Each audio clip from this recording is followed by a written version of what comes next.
Hi, grade 2. Are you guys ready to play a game? Let's play a game, contraction versus possessive noun. Let's go.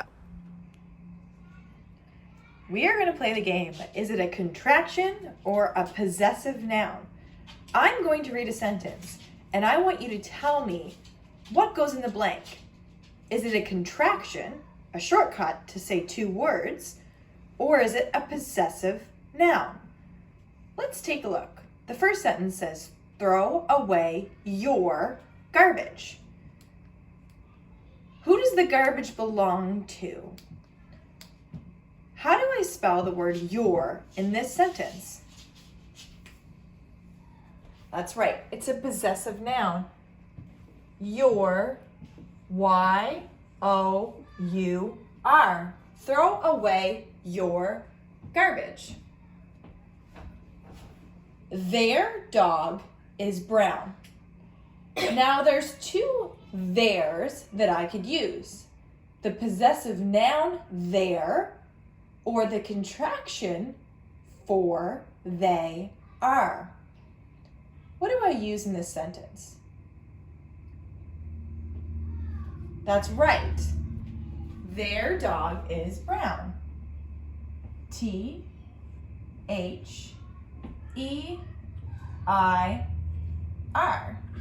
Who does the dog belong to? It's their dog, not they our dog is brown.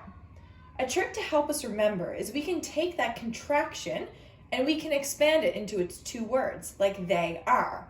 And then you'd ask yourself, does it make sense in the sentence? They our dog is brown. If it doesn't make sense, then I probably should use the possessive noun, like their dog is brown. It's raining outside. It's raining outside. Do I use the contraction it's or the possessive noun it's? The contraction it's. Let's take it outside of its contraction. It is raining outside. Does that make sense when I put it in a sentence? It does. So I'm going to use the contraction. It's raining outside. Remember, the apostrophe takes the place of the letter is. The letter I in is. They're playing with friends.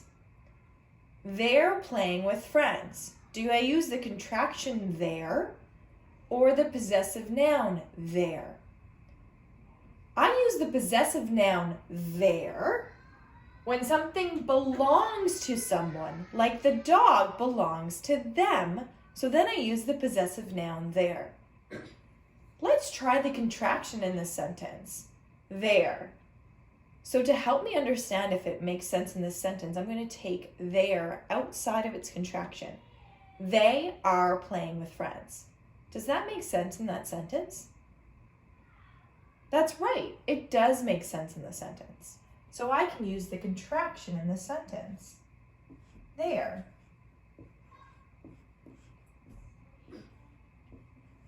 Remember, my apostrophe takes the place of the letters I'm not using. Feed the dog its supper. Feed the dog its supper. Does the supper belong to the dog? Those belonging words are just another way to say possessive. So that's how we know it's a possessive noun. Feed the dog its supper. So we want to use the possessive noun its. We know it's not the contraction because if we take apart the contraction it's, feed the dog, it is supper. That doesn't make sense. So that's another way that I can double check that I'm using the right contraction or possessive noun. You're driving too fast. You're driving too fast. Do I use the possessive noun your or the contraction your? Let's take the contraction apart. You are driving too fast. Does that make sense in that sentence? Yes, it does. So I know that I can put your into this sentence. You are driving too fast. Now I want want you guys to do it in your worksheets.